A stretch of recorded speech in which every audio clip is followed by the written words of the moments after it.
इसीलिए हम कहते हैं संकल्प क्यों करते हो। पता नहीं शाम तक जीवित रहें कि ना रहें, हमें भरोसा नहीं, तो हम संकल्प क्यों करें। भाई मैं ये करूंगा, ये संकल्प तो वो करे जिसको कल का भरोसा हो। अपने लोग तो ऐसे मृत्यु लोक में है कि अगले सेकंड का भरोसा नहीं। तो ऐसी प्रार्थना करनी चाहिए कि हे प्रभु, यदि आपने मुझे जीवन दिया, सामर्थ्य दिया, समय दिया, तो ऐसी हमारी भावना बन रही कि हम 108 परिक्रमा कर लेंगे। और अगर नई समय, नई शरीर सामर्थ्य रही, तो हम एक को नहीं करेंगे, तो कोई अपराध नहीं लगेगा। अगर संकल्प ले लिया कि अब 108 करेंगी, तो अब करना चाहिए। फिर देखो, संकल्प पूरा करना चाहिए। तो अभी इस जान तो शरीर में है ही, तो संकल्प के लिए फिर उसी कार्य में लगा जाता है। पर हम सबसे प्रार्थना करते हैं संकल्प ना लिया जाए। कभी कोई अगर नियम लेने की बात हो तो ये जरूर छूट दे दे कि हे प्रभु, यदि हमारा स्वास्थ्य ठीक रहा, हमारा जीवन रहा, तो हम आपके ऐसा कर लेंगे। और अगर नहीं रहा तो आपने कोई संकल्प किया नहीं, तो पाप नहीं लगेगा। ऐसे थोड़ा अपराध बनने की होती है कि 108 के। जी, वो तब होता है जैसे कोई डील करते हैं ना, गोवर्धन महाराज मेरे पुत्र का नौकरी लग जाए, मैं 100 परिक्रमा करूंगी, तो तब जाके थोड़ा सा ऐसा ज्यादातर होता होगा। हाँ ऐसे पर भक्ति मिले ऐसा हाँ, तो कम ही होता है। हाँ तो करना चाहिए, फिर हमें लगता है करना चाहिए। पर अगर समय के पधार गया तो फिर कैसे कर पाएगा।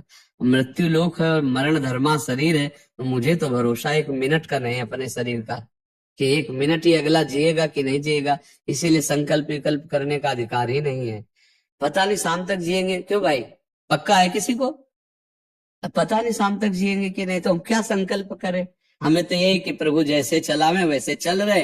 परिक्रमा करवा दिया, परिक्रमा करने बैठे बैठे राधा राधा जप रहे, मान के खा लिया, भगवान के भरोसे बाबा जी। ऐसे गृहस्थी में अपने धर्म कर्म किए, जब समय मिला तो परिक्रमा कर गई। अच्छा, प्रार्थना करना स्वामी से कोई गलत बात नहीं कि हमारे बच्चे की नौकरी लग जाए, हमारा काम बन जाए, जरूर करो। भगवान से नहीं करोगे तो किससे करोगे। करना चाहिए। पर ये करके कि हमारी कामना पूर्ण कर दो, हम इतना करेंगे, फिर बंधन हो जाएगा। हम इतना क्यों करें, तुम्हारी परिक्रमा करेंगे, हमारा काम पूर्ण। स्वार्थी हो क्या। हमारे पिता हो, हमारे स्वामी हो, हमारी जरूरत है, मांग रहे कि प्रभु हमें एक संतान दे दो, हम आपको कुछ करेंगे। ये हमें बस नहीं, हमारे पास तो जो कुछ दिया हुआ सब आपका है नाथ। स्वाभाविक 108 परिक्रमा लग जाए, कोई बात नहीं। संकल्प मत करो, मांग जरूर लो, तुम्हें मांगना है। और छूट दे दो कि प्रभु यदि उचित हो तो ऐसा करना, अगर उचित ना हो तो प्रभु लाख बार मांगो तो भी पूरा मत करना। ये भक्तों की मांगे होती है, ये सत्संगियों की मांगे होती है कि नाथ मेरी आवश्यकता तो है, अगर आपको उचित लगे तो आप दे देना, और अगर उचित ना लगे तो मेरे मांगने पर भी आप ना देना। ये जब ये बात बनी रहती है कि जितना नाम जप होना चाहिए उतना नहीं होता, उतना, ये बात तो हमारे में भी है। इतनी पीड़ा तो हमको भी बनी रहती है कि जितना होना चाहिए उतना नहीं होता। इतनी पीड़ा हम अपने गुरुदेव भगवान में भी देखी। एक दिन उन्होंने कहा क्या बताएं, जीवन निकल गया, छक के नाम जपने को नहीं हुआ, रात दिन मंत्र में नाम में लगे हैं।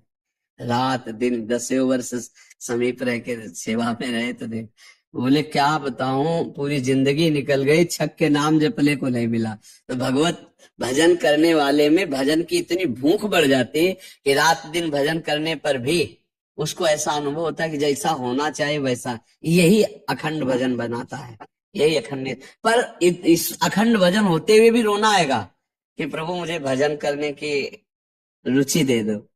यही भजन, असली भजन का ये फल है। भजन करते हुए भजन की इतनी भूख होना कि भगवान से भजन ही मांगना कि प्रभु मुझे भजन करते। अभी वो भजन नहीं होता जैसा प्रेम से होना चाहिए। हर एक महात्मा को, हर एक भजनानंदी को अनुभव होगा। और ये अगर हुआ तो भजन अखंड होने लगेगा। क्योंकि हम जिसकी पीड़ा महसूस करते हैं उसको हम भूलना कैसे बर्दाश्त कर पाएंगे। तभी वो अखंड स्मृति कर पाता है।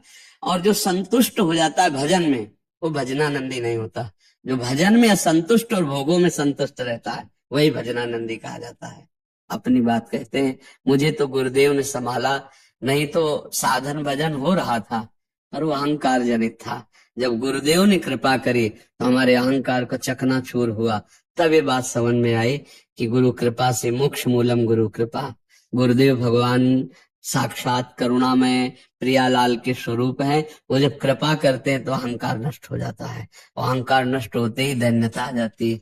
और प्रियालाल को दैन्यता बहुत प्रिय है, और वो दैन्यता कृपा से ही आएगी। और गुरु के चरणों में आसक्त रहो। देखो, हम आपको गुरु महिमा की एक बात बता दें। जब हम कोरा कागज होकर गुरुदेव के चरणों में समर्पित होते हैं, तभी हमारी हृदय में लिखा पढ़ी सही होती है। हम लोग क्या होते हैं, पूरा कागज रंगे हुए पहुंचते हैं और अपनी बुद्धि लड़ाते हैं गुरुजनों पर, इसीलिए हमारा काम बन नहीं पाता। यदि हम बच्चा बन के गुरु के चरणों में जाएं, जैसा बोले वो और वैसा करने लगे, तो गुरु को भी पता नहीं चलेगा। ऐसे शिष्य की उन्नति हो जाएगी अध्यात्म की, क्योंकि उसने उनको भगवान माना है। देखो, एक हम प्रसंग कई बार सुना चुके हैं। एक उड़िया बाबा ने सुनाया था प्रसंग कि एक बंगाल के भगत के मन में आया कि मैं गुरु बनाऊं। तो एक प्रसिद्ध थे काली के उपासक, उनके पास गए। और वो मदिरा पीते थे, वो जानते नहीं थे, वो मदिरा पिए हुए बैठे हुए थे। तो उन्होंने कहा, गुरुदेव, मैं आपको गुरु रूप से वरण करता हूं, मुझे मंत्र दे दो। तो उस शराब के नशे में लड़खड़ाते हुए मंत्र बोले, तो अशुद्ध मंत्र और अशुद्ध अवस्था, पर वो सीधा सरल भक्त भगवान मान के गुरु की छवि लेके पूजा में रख के और मंत्रानुष्ठान, अशुद्ध मंत्र। 1 साल ही हुआ कि माँ भद्रकाली प्रकट हो गई, काली, और उनका बेटा तेरा गुरु ढोंगी है। तो उन्होंने कहा, माँ, पहली बात तो आप गुरु को ऐसा ना बोले, गुरु हमारे परब्रह्म है, आप ऐसा ना बोले। बोले, बेटा तू बहुत सरल है, जानता नहीं वो शराब पीता है, और जो मंत्र दिया ना वो अशुद्ध है। माँ ने कहा। तो उनका, माँ, अब तो और विश्वास आपकी बात पे नहीं रहा। अगर गुरु ने अशुद्ध मंत्र दिया होता तो तुम 1 साल में आ गई, कैसे आ गए? बोले, बताने आई हूं कि मंत्र अशुद्ध है। तो उनका, माँ, मैं अपनी गुरु निष्ठा और गुरु मंत्र को नहीं छोड़ सकता, आप जाओ। तो उनका, बेटा, मैं तुम्हारी गुरु भक्ति पे प्रसन्न हुई, और आज से मेरे सिद्ध करने का मंत्र यही होगा जो अशुद्ध मंत्र है। ऐसा गुरु भाव किया जाता है। गुरु को परब्रह्म साक्षात माना जाता है। परब्रह्म में दोष दर्शन नहीं होते, दोष हमारी बुद्धि का है। अगर बुद्धि का दोष निकाल दे तो देखो, मत्ता परतरम नान्यत किंचिदस्ति धनंजय, भगवान कह रहे मेरे सिवा कोई और है नहीं। फिर हम गुरु को दोष दर्शन में देखें, कहीं ना कहीं हमसे त्रुटि हो रही। हमें घोर पापी में भी भगवान देखना है, तो गुरु में भगवान देखने में क्या बात है? विचार करके देखिए। जब हम गुरु में भगवान देखते हैं तो अपना समर्पण करते हैं, और जब वो हमारे साथ उल्टा व्यवहार करते हैं और हम सह जाते हैं तो हमारा अहंकार नष्ट हो जाता है। वहीं वहीं रहकर उसको चोट पहुंचने दो अहंकार को, और अहंकार जब मिटिया मिट हो गया, तब कृपा उदय हुई, तब समझ में आया को हो साक्षात परब्रह्म गुरुदेव है। गुरुर् ब्रह्मा गुरुर्विष्णु गुरुदेव महेश्वरा, गुरु साक्षात परब्रह्म तस्मै श्री गुरु। गुरु में भगवान बुद्धि करना बहुत कठिन बात है, सबसे कठिन बात विश्व में, समझ लो। गुरु में परब्रह्म बुद्धि करना, और गुरु में परब्रह्म बुद्धि नहीं तो कुछ भी कर ले, अहंकार नष्ट नहीं होगा। यह खुली बात कह रहे। गुरु ही एक वो खिलाड़ी है जो हमारे अहंकार को मिटिया मिट कर दे सकते हैं, दूसरा नहीं, दूसरा नहीं।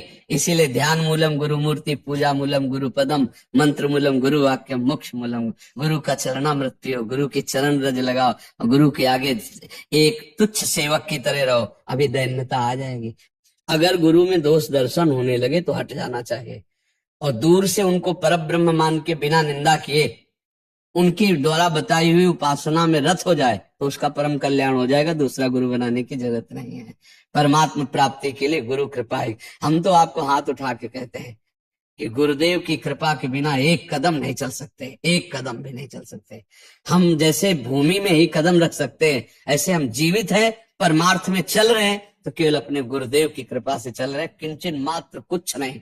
केवल वो ऐसे पकड़े हुए हैं तो हम चल रहे हैं, अगर वो ऐसे छोड़ दे तो धम्म से गिर जाए। गुरु कृपा ही केवल, हम गुरु कृपा है, वो दैन्यता गुरु कृपा से आती। महाराज जी, धन्य भाग है आपकी कि आप दैन्यता चाहते हैं। हाँ, परम कृपा है वैष्णव आचार्यों की। बस चुपचाप चलते रहिए, किसी की निंदा मत करना और किसी के दोष दर्शन मत करना, बस इसी से दैन्यता आ जाएगी।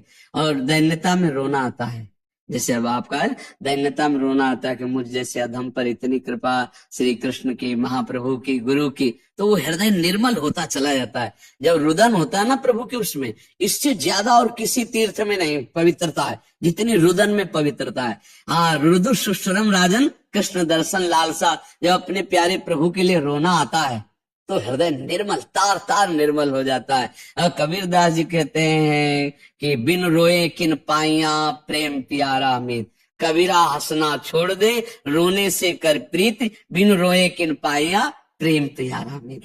पर भगवान की 3 प्रकार की लीला है, एक है सृजन और एक है पालन और एक है संहार, और तीनों लीलाएं होंगी, पक्का होंगी।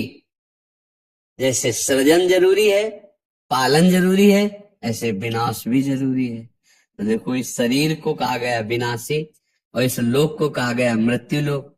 तो भाई देखो, जो जन्मा है उसका शरीर छूटेगा, जो हमने कर्म किए उसके अनुसार हमें भोग मिलेंगे। अब हम भगवान से भजन के बल से, उनके प्रार्थना के बल से हमको क्षमा याचना करवा सकते हैं। तो अपने पुत्र के लिए, अपने कल्याण के लिए, अपने परिवार के कल्याण के लिए, समाज के मंगल के लिए भगवान का नाम जप करे, भगवान से प्रार्थना करे, दूसरों को सुख पहुंचाए, धर्म पूर्वक आचरण करे, तो निश्चित मंगल होता है। हाँ, बहुत अच्छा है। देखो, यशोदा मैया स्वयं भगवान लाला के रूप में आयला तो गौ की पूछ से झाड़ना और ब्राह्मणों को बुलाकर स्वस्ति वाचन कराना, दान देना, मेरा लाला कन्हैया सुरक्षित रहे। क्योंकि बड़े बड़े आक्रमण हुए ना, पूतना है, तृणावर्त, अघासुर, बकासुर, तो मैया घबरा जाती थी कि दुनिया की बलाएं हमारे लाले के पीछे काहे पड़ी। और अच्छा, माँ को अपने पुत्र का महान स्वरूप दिखाने पर भी दिखता ले, क्योंकि माँ है ना, उनको लगता है मेरा लाला है, तो बार बार वो परेशान हो जाती थी। और स्वयं भगवान की रक्षा के लिए भगवान के नाम का प्रयोग किया, केशव भगवान बाजुओं की रक्षा करे, ऐसे करे, ऐसे। तो हमें लगता है भगवान का नाम जप और धर्माचरण, दूसरों को सुख पहुंचाना, और इसका फल मेरा पुत्र सुरक्षित रहे, मेरे पुत्र की बुद्धि शुद्ध हो, मेरे पुत्र को कभी विपत्ति न हो। तो ये देखो, माँ में बहुत बड़ी सामर्थ्य है। अगर माँ तपस्या और पूर्वक अपने पुत्र को चाहे तो अजर अमर बना सकती है। मंदालसा माँ ने यही कहा था, मेरे गर्भ में जो जीव आएगा उसे भगवान से मिला के रखूंगी, उसे भगवत प्राप्ति, और ऐसा ही किया। देखो, गांधारी जी ने जी सुना कि धृतराष्ट्र हमारे पति होने वाले वो अंधे हैं, तो पट्टी बांध ली। जब ये समय आया कि अब युद्ध होगा ही पक्का, तब गांधारी जी ने कहा, बेटा मैं तुम्हें बहुत प्यार करती हूँ, तुम मेरा बेटा है, पर भीम के सहयोगी श्री कृष्ण है, तू मारा जाएगा, इसलिए जा, तो नग्न होकर मेरे सामने आ जा, मैं पट्टी खोलती हूँ, तेरा शरीर वज्र का हो जाएगा, मृत्यु ही नहीं होगी तेरी। अब भगवान तो भगवान ही है। अब वो आ रहे थे नंग धड़ंग दुर्योधन, तो भगवान ने देखा, उनका अरे यार तुम इतने बड़े होकर बच्चों की तरह नंगे घूम रहे हो। तो उनका माँ ने कहा, बच्चे हो, कम से कम कमर तो ढक लो इतना। तो ऐसे पत्ता लगा के ऐसे गांधारी ने जी आंख खोले ऐसे दे, उनका ये पत्ता क्यों लगा लिया? उनका, माँ तुम्हारे सामने नंगा कैसे आऊं? अरे उनका, धोखा कर दिया तूने, अब जितनी दृष्टि मेरी पड़ गई, तेरा शरीर वज्र का हो गया, गदा या किसी भी प्रहार से नष्ट नहीं होगा, लेकिन तू कमर से मारा जाएगा। ये ऐसे कमजोर हो गया। क्योंकि और भगवान अपने भक्त का प्रण पूरा करवाने के लिए जब द्रौपदी को दिगंबर करा रहा था ना, ये सभा में लाभ जंगा ठोक रहा था, तो भीम ने यही प्रण किया था, इसी जंगा को तोड़ूंगा। अगर भगवान भक्त की वचन रक्षा ना करते और वो पूरा वज्र का शरीर हो जाता तो तोड़ नहीं पाते, इसीलिए भगवान ने। तो माँ में कितनी सामर्थ्य है, आप देखो, अधर्म युक्त चल रहा है लेकिन मेरा बच्चा सुरक्षित रहे, आंख की पट्टी खोली, पतिव्रता, तो वज्र का शरीर कर दिया। तो आप अपने पुत्र को अजर अमर अविनाशी बना सकते हैं साधना और भजन के प्रभाव से। नाम से परम गति होती है। राधा नाम का एक हमने पद सुनाया था, अगर सत्संगी जन होंगे, रोज सत्संग सुनते होंगे, सुनो, राधा नाम है जीवन हमारा, राधा नाम प्राण आधार है। ये पूरा पद, राधा नाम ही हमें प्रेम में निकुंज में पहुंचाएगा। आखिरी पंक्ति है, निकुंज तक पहुंचा देगा राधा नाम। तुम्हें चिंता नहीं करनी। राधा वल्लभ श्री हरिवंश जपो या राधा राधा जपो।